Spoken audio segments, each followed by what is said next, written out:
இப்போ வந்து வெளிநாட்டுக்காரங்களோட உணவு முறை பார்த்திங்கன்னா ரொம்ப அறிவுபூர்வமாக இருக்கும். ஒரு சைனாக்காரங்க அவங்க சாப்பிட்றது மாமிசம் சாப்பிட்றதெல்லாம் தவறானது தான். ஆனால் பாருங்கள் செழுமையாக இருக்கும். பச்சை காய்கறிகளெல்லாம் சாப்பிடுவாங்க, பச்சையாக சாப்பிடுவாங்க, இலை தழைகளை சாப்பிடுவாங்க, கீரைகளை பச்சையாக சாப்பிடுவாங்க. அதே நேரத்தில் மாமிசத்தையும் சாப்பிட்டுட்டு இருப்போம். பல வகையான உணவு.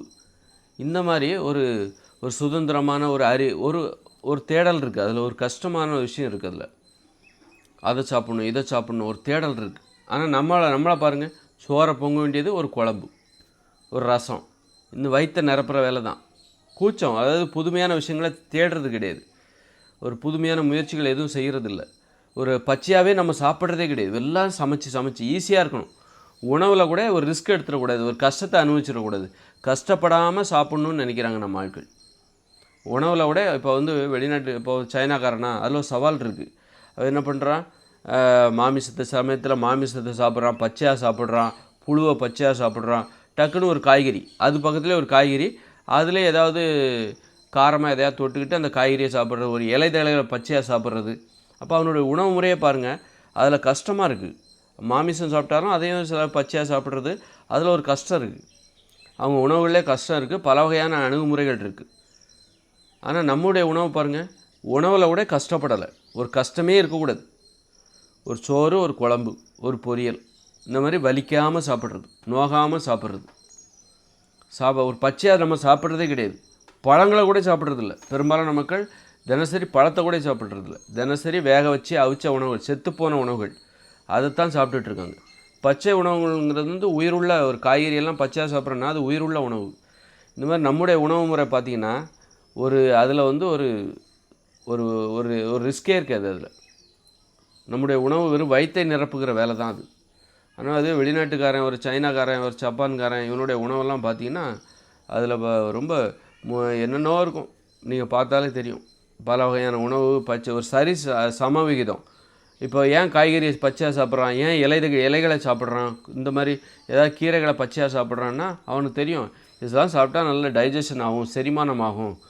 நம்ம மாமிசம் சாப்பிடுவோம், அதே நேரத்தில் அதையும் சாப்பிடுவோம். அப்போ அதெல்லாம் சாப்பிட்டா தான் நல்ல செரிமானம் ஆகும். இதெல்லாம் அவன் தெரிஞ்சுக்கிட்டு அவன் சாப்பிட்டுக்கிட்டே இருக்கான். நம்ம ஆட்கள் என்ன பண்ணுறான், அந்த மாதிரி கஷ்டமே படுறது கிடையாது. சோறு குழம்பு ஊற்றி அடி, கடைசியில் பார்த்தா எனக்கு மலச்சிக்கல், அது இது உடம்பு பருமன் அப்படின்னு சொல்லி அவஸ்தைப்படுறது, மூட்டு வலி அப்படின்னு சொல்லி அவஸ்தைப்படுறது. ஆனால் ஒரு சைனாக்காரங்களை பாருங்கள், ஒரு வெளிநாட்டுக்காரங்களை, முன்னேறிய வெளிநாட்டுன்னு பாருங்கள், அவங்க பல வகையான உணவுகளை சாப்பிடுவாங்க. உடல் பருமன் அங்கே மிக மிக குறைவு, சுதந்திரமாக வாழ்வாங்க, சுதந்திரமான சிந்தனை இதெல்லாம் அவங்ககிட்ட இருக்குது. ஆனால் மாமிசம் சாப்பிடக்கூடாது, அது தனியாக நம்ம இருந்தாலும், ஆனால் அவங்களுடைய உணவு முறை பாருங்கள், ஒரு செழுமையாக நல்லா இருக்குது, ஒரு சுதந்திரம் இருக்குது, ஒரு புரிதல் இருக்குது, ஒரு கஷ்டம் இருக்குது, அதில் ஒரு ரிஸ்க் இருக்குது. அவங்க உணவில் ஒரு ரிஸ்க் இருக்குது, அது கடினம், சாதாரணமான விஷயம். ஆனால் நம்முடைய உணவு பாருங்கள், சோறு, ஒரு தயிர், ஊறுகாய், சோறு சோறு சோறு, ரசம், வத்த குழம்பு, மீன் குழம்பு, இப்படி மாற்றிக்கிட்டே இருக்க வேண்டியதுதான். சோத்தை ஊற்றி அடிக்க வேண்டியதுதான். பச்சையாக ஒரு பழத்தை சாப்பிட்றது கிடையாது, பச்சையாக ஒரு காய்கறியை சாப்பிட்றது கிடையாது, பச்சையாக ஒரு இலை தழைகளை சாப்பிட்றது, கீரைகளை பச்சையாக சாப்பிட்டு பார்ப்போம், அதெல்லாம் சாப்பிட்றது கிடையாது. சுவையாகவே இருக்கணும். அந்த மாதிரி ஒரு ரிஸ்க் இல்லாத சாப்பாடு, சோம்பேறித்தனமான ஒரு உணவு முறை, சுயமாக இவங்க யோசிக்கிறதே கிடையாது. இதுக்கெல்லாம் என்ன காரணம், அடிப்படையில் காரணம் இந்த தாய்மொழி கல்வி தான் காரணமாக இருக்குது. கல்வி தான் நமது வாழ்க்கையவே தீர்மானிக்குது. நாம் செய்கிற தொழில், அந்த கல்வி மூலமாக தான் நம்ம தொழில் செய்கிறோம், தொழில் தான் நமது வாழ்க்கைக்கு காரணமாக இருக்குது. அப்போ அடிப்படை பிரச்சனை நம்மகிட்ட கல்வி தான். நம்ம ஆங்கிலத்தில் கல்வி கற்பதால் நம்மகிட்ட சுய சிந்தனையே இல்லை. எதை பார்த்தாலும் யாராவது மற்றவங்கள பார்த்தே செய்கிறது, சுயமாக யோசித்து பண்ணுறதே கிடையாது. சுய சிந்தனை, நம்ம அடுத்தவங்க என்ன பண்ணுறாங்களோ அதை செய்கிறது, இப்படி தான். ஆனால் வந்து ஒரு வெளிநாட்டுக்காரங்கிட்ட சுய சிந்தனை இருக்குது, ஏன்னா அவன் தாய்மொழியில் கல்வி கற்கிறாங்க. அதனால் அவங்ககிட்ட ஒரு சுய சிந்தனை, சுய தேடல் இருக்கும். சுய தேடல், ஒரு போட்டி போட்டு அவங்க ஜாலி, எளிதான ஒரு வாழ்க்கை. தாய்மொழியில் கல்வி கற்கும்போது எளிதாக இருக்கும். அப்போ தாய்மொழியில் தொழில் செய்வாங்க, அதுவும் எளிதாக இருக்கும். வாழ்க்கையே அவங்களுக்கு தாய்மொழி மூலமாக இருக்கிறதுனால எளிதான ஒரு வாழ்க்கை, ஜாலியான ஒரு வாழ்க்கை, அறிவுபூர்வமான ஒரு வாழ்க்கை. நம்ம வந்து ஆங்கிலத்தில் கல்வி கற்பதால் நம்மால் கல்வி கற்க முடியவில்லை.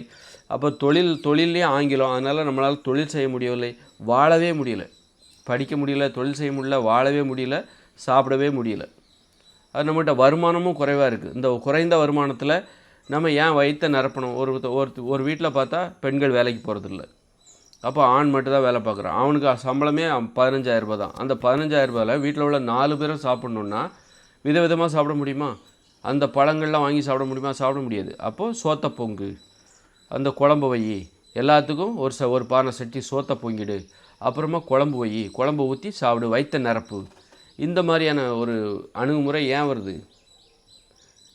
இங்கே குறைந்த வருமானம் கிடைக்கிறதுக்கே என்ன காரணம்? இங்கே வேலைவாய்ப்பு குறைவாக இருக்குது. குறைந்த வருமானத்தில் ஆட்கள் நிறையா இருக்காங்க, ஆனால் வேலை குறைவாக இருக்குது.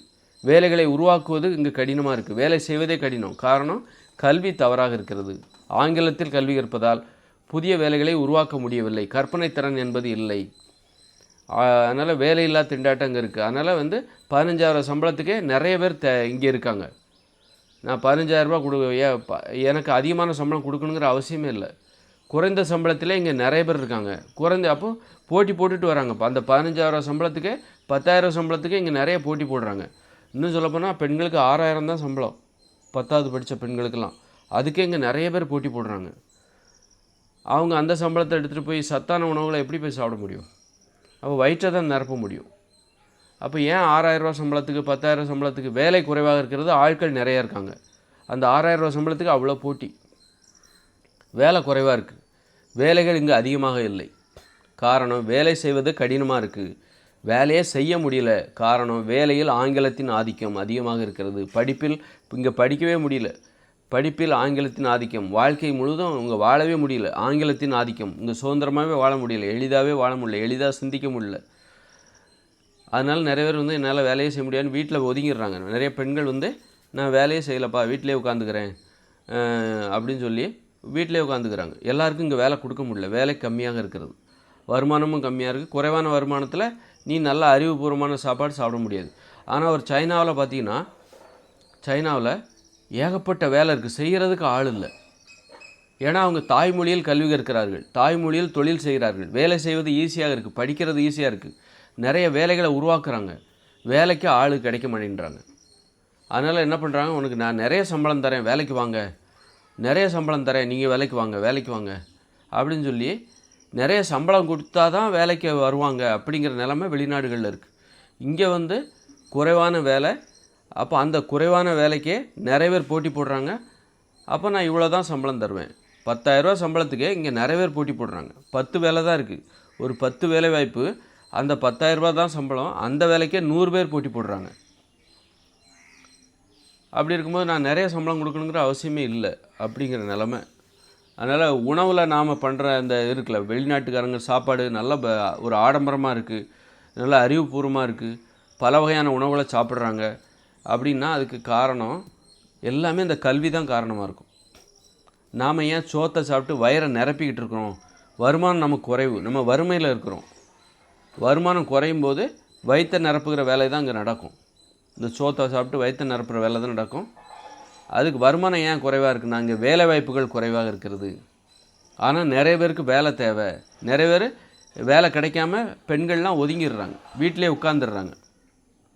அதாவது வீட்டிலே உட்காராத அளவுக்கு வேலை இங்கே நிறையா இருக்குது. அப்படின்னா யாராலையும் வீட்டில் உட்கார முடியாது.